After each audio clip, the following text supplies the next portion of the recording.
DHA Karachi ज़्यादातर अपने luxurious Holmes, wide roads और मॉडर्न लिविंग की वजह से पहचाना जाता है। लेकिन इसके जो रिहायशी हैं, डेली बेसिस पे क्या मसले फेस करते हैं, उसके बारे में हम बात करते हुए चलेंगे। मैं 6 टोटल मेजर इश्यूज़ के बारे में बात करता हुआ चलूँगा, तो बगैर इंतज़ार किए ये वीडियो हम शुरू करते हैं। सबसे पहला इश्यू जो है वो वाटर शॉर्टेज का है। वाटर शॉर्टेज के बारे में अगर मैं बात करते हुए चलूँ तो टैंकर्स के बहुत सारे लोगों को इश्यू होते हैं। डेली बेसिस पे मतलब हर हफ़्ते 2 हफ़्ते बाद उनको टैंकर मँगाना होता है और टैंकर भी उनको सस्ते नहीं पड़ते। तकरीबन 8,000 से लेके 9,000 के मिनिमम तक आपको एक टैंकर पड़ता है हफ़्ते या 2 हफ़्ते की बेसिस पे depending on the consumption you are doing. और कुछ लोग तो 10 से 11-12 हज़ार रुपए भी पे करते हैं। मतलब आप करोड़ों की प्रॉपर्टी डीएचए कराची में लो, लेकिन पानी के सर्वाइवल के लिए आप लाइनों में खड़े रहो। दूसरे इशू की अगर मैं बात करते हुए चलूँ तो लोड शेडिंग और पावर फ्लक्चुएशंस के बहुत सारे मसले हैं। मतलब यहाँ पे अगर थोड़ी सी भी बारिश हो जाती है तो पीएमटी के धमाकों की आवाज़ आती है और अचानक से आपकी बिजली गई। अब तो जनरेटर और यूपीएस एक लग्जरी नहीं, एज अ नेसेसिटी बन चुकी है आपके लिए। इस तरीके से आपको पर यूनिट के हिसाब से क्या इलेक्ट्रिक वाले चार्ज कर रहे हैं। अब अगला बंदा यही सोचता है कि यार मैं अपनी बेसिक नेसेसिटीज पूरी करूं या भाई बिजली के बिल भरूं। अब बिजली के बिल भी मतलब एज अ स्ट्रगल लग रही है लोगों को। जो भी डीएचए कराची में रहता है उसने ये मनाजिर ज़रूर देखे होंगे। और अगर आप ये बिल पे नहीं कर पाते तो के इलेक्ट्रिक वाली टीम आती है, आपकी मीटर रीडिंग करती है और आपकी तार काट के चली जाती है। और कभी कभी वो तारें भी काट जाती हैं जिनका बिल पहले से ही किया हुआ होता है। तो इसमें सबसे बड़ा इशू ये है कि भाई आपने अगर बिल पे कर दिया ना तो उसकी एक फ़ोटोकॉपी करवाओ और अपने मीटर पे लगा दो, ताकि फिर ये लोग आगे आपकी बिजली ना काट जाएँ।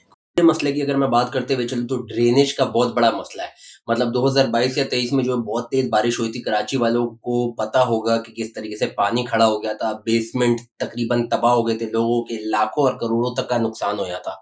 और अभी जो रिसेंटली 2025 में बारिश हुई है और आपने फिर से हालात देखे होंगे, ड्रेनेज सिस्टम सही तरीके से नहीं बना हुआ। मेरे घर के नीचे नाइस सुपरमार्केट और न्यू वे बना हुआ है और उधर से अगर मैं निकलूँ खैबान राहत की तरफ अगर जाऊँ, जो तकरीबन 2 से 3 मिनट की ड्राइव, तो इसमें बहुत खतरा है लोगों के। जो लोग बाइक पे जाते हैं उनको पता नहीं होता भाई नीचे खड्डा है या नहीं है। अब अगला बंदा अगर अपनी फैमिली के साथ बाइक पे भी निकल रहा है तो वो खड्डे में जाके ऐसे स्किड करते हैं। और मैंने ये 2023 या 22 वाली बारिश में ये अपनी आंखों से ये चीजें मैंने देखी थी। और बहुत सारे लोग इलेक्ट्रिक्यूट भी हो गए थे। मतलब अब आपको पता थोड़ी है कि भाई बिजली की सप्लाई किस तरीके से चल रही है, बिजली है या नहीं है। लोग बाहर निकलते हैं और वो करंट लगता है, करंट से वो मर जाते हैं। मैं खुद आपको 2022 वाले या 2023 वाले का किस्सा सुनाऊँ कि मैं एप्टेक या अरीना मल्टीमीडिया से ग्राफिक डिजाइनिंग का अपना कोर्स कर रहा था। तो मैं अपनी बाइक पे निकला फेज़ 2 वाली साइड से, मतलब शहर कमर्शियल। तो मैं जाते-जाते, अब बारिश इतनी तेज़ हुई तो मैं बाइक चला रहा हूँ, पानी बिल्कुल मेरे इधर तक आ रहा है। अब मुझे ये भी डर लग रहा है, मैंने भाई दुआएँ पढ़ी कि भाई मैं सही सलामत अपने घर पहुँच जाऊँ। मैं पहुँच गया, लेकिन जैसे ही घर पहुँचा बहुत सारे लोग बाइकों में जा रहे थे और जिस तरीके से वो स्किड किया है ना, बस अल्लाह ने उन लोगों की हिफाज़त की है। तो ये निज़ाम है। मतलब बारिश के कोई भी प्रिकॉशंस अभी तक ऐसे नहीं बने जिसमें लोगों की सेफ्टी हो। कराची वाले डीएचए को एक मेंटेनेंस फीस भी देते हैं कि भाई अब आप ज़्यादातर देखोगे, आप कभी भी बाहर निकलो तो यहाँ पे जो एक ट्रैफिक और नॉइज़ पोल्यूशन का भी मसला होता है। पहले ये लोग सोचते हैं यार हम चलो सड़क बना देते हैं, जब सड़क बन जाती है तो उसके बाद फिर सोचते हैं यार कुछ ना कुछ रह गया, तो फिर वो सड़क तोड़ देते हैं। अब वो सड़क टूटी तो उसमें भी कुछ महीने लगा के वो फिर सड़क बनाते हैं और फिर बारिश होती है और फिर पानी खड़ा हो जाता है। और ज़्यादातर ये मैंने बुखारी में देखा है, फिर फेज़ 4 वाली साइड पे देखा है और फेज़ 6 वाली साइड पे भी बहुत अफेक्ट करता है। फेज़ 8 वाली साइड पे इतना नहीं करता। अब आप ये देखो कि बैरियटन वाली साइड पे भी अगर बारिश होती है तो उन्होंने प्रॉपर सड़कें उन लोगों ने बनाई भी हैं। मलिर कैंट साइड वाली साइड पे अगर आप देखोगे तो बहुत सारी ऐसी सोसाइटीज़ हैं जहाँ पे इतना पानी नहीं खड़ा होता। मतलब कुछ इंतज़ामिया तो होना चाहिए ना लोगों की सेफ्टी के लिए ही। तो ये था तीसरा मसला। चौथे मसले की बात करूँ तो हाई मेंटेनेंस जो डीएचए वाले आपको चार्ज करते हैं। अब लोग कहते हैं भाई मेंटेनेंस दे रहे हैं तो हमें सिक्योरिटी और उस मेंटेनेंस के बदले में कुछ मिले तो सही, तो वो लोगों को नहीं मिल रहा होता। पांचवा इशू ये है कि डीएचए कराची में सिक्योरिटी कंसर्न्स बहुत हैं।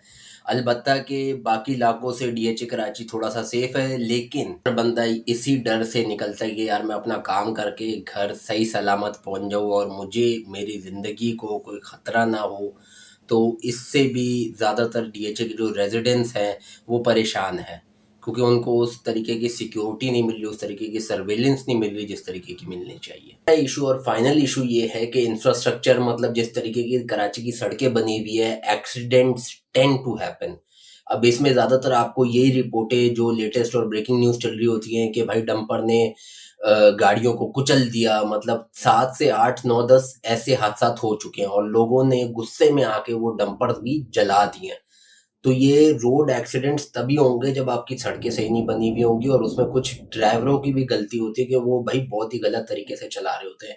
यहाँ पे कोई सिस्टम नहीं है, कोई निज़ाम नहीं है कि यार कोई लेन बनाओ कि गाड़ियाँ इस रोड पे जाएँ, बाइकें स्लो रोड पे जाएँ, तो उसकी वजह से एक्सीडेंट्स होते हैं। और मैं खुद जिन्ना हॉस्पिटल में गया था, मेरा चक्कर लगा था, कोई एक हादसा हादसा हो गया था जिसमें मतलब मुझे अपने छोटे भाई को हॉस्पिटल में लेकर जाना था।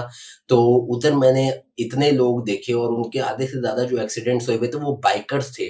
कुछ लोगों के सर फटे हुए, कुछ लोगों के पैर छिले हुए और वो इतना भयानक लग रहा था कि रेज़िस्ट नहीं किया जा रहा था। जब इन लोगों को मतलब लाइव आप देखो ना, तो आपकी खुद हालत ख़राब होती है कि या अल्लाह उनको सेहत दे। और गवर्नमेंट का भी हक बनता है कि भाई सड़कें भी आप बिल्कुल सही और बड़ी प्रोवाइड करके दो ताकि ताकि लोग तरीके से अपनी गाड़ियाँ चलाएँ। तो ये थे टोटल 6 मसले जो मैंने अभी डीएचए कराची में देखे, जो ज़्यादातर रेज़िडेंट्स को फ़ेस करना पड़ता है। तो अगर आपको भी कोई मसला है मतलब डीएचए कराची में जो आप लोग फ़ेस करते हैं, तो आप कमेंट में मुझे आगाह करें। और उम्मीद है कि आपको मेरी ये वीडियो अच्छी लगी होगी। फिर मिलते हैं इंशाल्लाह अगली वीडियो में। अस्सलाम वालेकुम।